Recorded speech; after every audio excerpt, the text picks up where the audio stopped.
Bismillahirrahmanirrahim. Assalamualaikum warahmatullahi wabarakatuh. Hai, apa kabar semua? Semoga kita semua dalam lindungan Allah Subhanahu wa taala. Baiklah, saya Nurdiana T akan membahas salah satu masalah fikih yang urgen dalam masyarakat kita pada kali ini, yakni tentang perceraian. Sebelum kita membahas lebih lanjut masalah apa itu perceraian, terlebih dahulu kita memahami indikator pencapaian kompetensi yang akan kita capai pada pertemuan kali ini. Yang pertama, meyakini terdapat efek negatif dari perceraian sebagai hal mubah yang dibenci Allah Subhanahu wa taala. Yang kedua, bersikap santun terhadap efek negatif dari perceraian sebagai hal mubah yang dibenci Allah. Yang ketiga, proaktif berpikir dan bertindak dewasa sebagai implementasi pemahaman tentang perceraian dan akibat hukum yang menyertainya. Yang keempat, menjadi teladan dalam bertindak sebagai implementasi pemahaman tentang perceraian dan akibat hukum yang menyertainya. Kemudian yang kelima, menyusun laporan hasil pengamatan talak dan rujuk yang terjadi di masyarakat.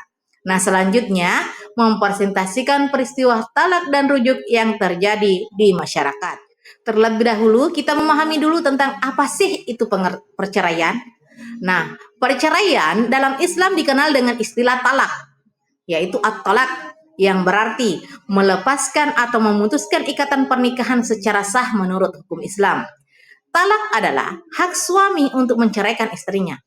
Namun juga terdapat beberapa ketentuan dan syarat yang harus dipenuhi dalam proses perceraian. Jadi perceraian itu tidak serta-merta tidak suka langsung bercerai, tetapi ada syarat tertentu yang harus dipenuhi dalam proses perceraian.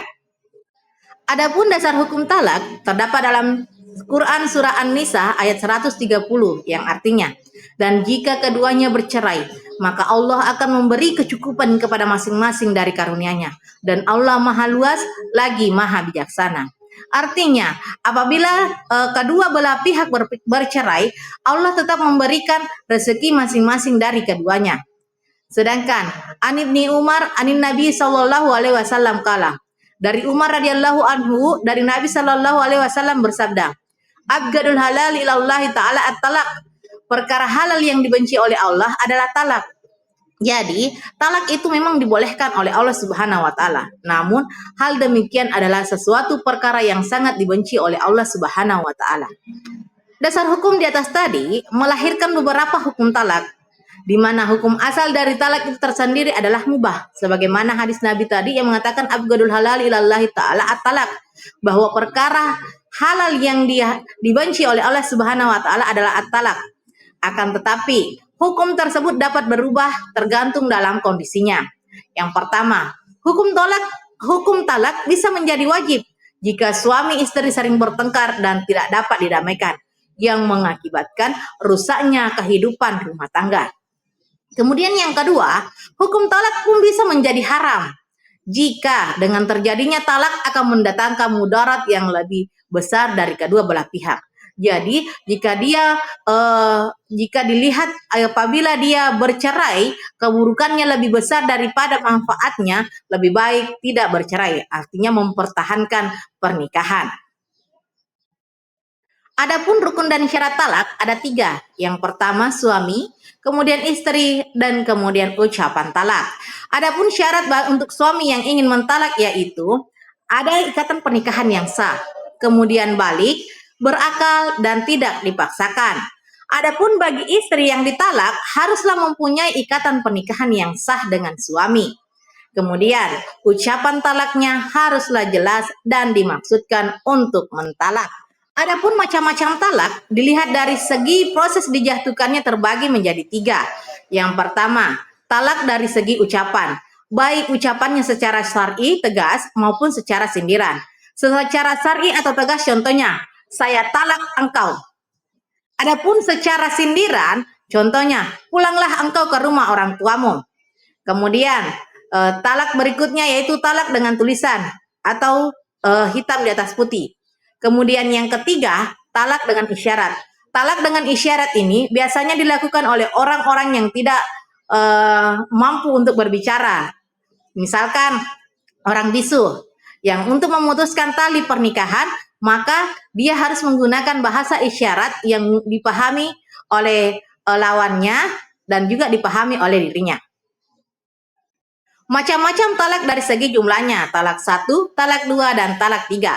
Talak 1 yaitu talak yang pertama kali diucapkan suami kepada istrinya. Kemudian talak 2, talak yang untuk kedua kalinya diucapkan suami kepada istrinya. Kemudian talak 3, talak yang untuk ketiga kalinya diucapkan suami kepada istrinya. Untuk talak 1 dan talak 2 masih boleh melakukan proses rujuk. Sedangkan untuk talak 3 tidak boleh lagi. Karena si istri harus menikah dulu dengan laki-laki lain, kemudian bercerai, kemudian baru boleh menikah dengan suami pertamanya. Adapun macam-macam talak jika dilihat dari segi keadaan istri. Yang pertama talak sun'i, yaitu talak yang dijatuhkan kepada istri yang pernah dicampuri ketika istrinya dalam keadaan suci dan saat itu ia belum dicampuri. Kemudian kedua, ketika hamil dan jelas kehamilannya. Adapun talak bid'i, yaitu talak yang dijatuhkan kepada istri ketika dalam keadaan haid ataukah dalam keadaan suci yang pada waktu itu ia telah dicampuri oleh istri. Talak ini hukumnya haram. Adapun talak dilihat dari segi boleh atau tidaknya rujuk dibagi menjadi 3. Yang pertama talak raj'i. Talak raj'i ini yaitu talak yang masih memungkinkan pasangan untuk rujuk kembali selama masa iddah atau masa menunggu setelah perceraian. Selama masa iddah, suami boleh merujuk kembali kepada istri tanpa perlu akad nikah baru. Sedangkan yang kedua, talak bain sugra. Talak bain sugra ini yaitu talak yang memutuskan pernikahan, tetapi memungkinkan untuk rujuk jika suami dan istri melangsungkan akad nikah baru dan mahar baru setelah masa iddah selesai. Kemudian yang ketiga, talak bain kubra. Talak yang mengakhiri pernikahan secara permanen. Ini sama halnya dengan talak 3. Dan suami tidak bisa rujuk kecuali istri menikah dengan laki-laki lain dan bercerai darinya. Demikianlah materi kita pada hari ini tentang perceraian. Semoga bermanfaat bagi kita semua. Cukup sekian dari saya. Wassalamualaikum warahmatullahi wabarakatuh.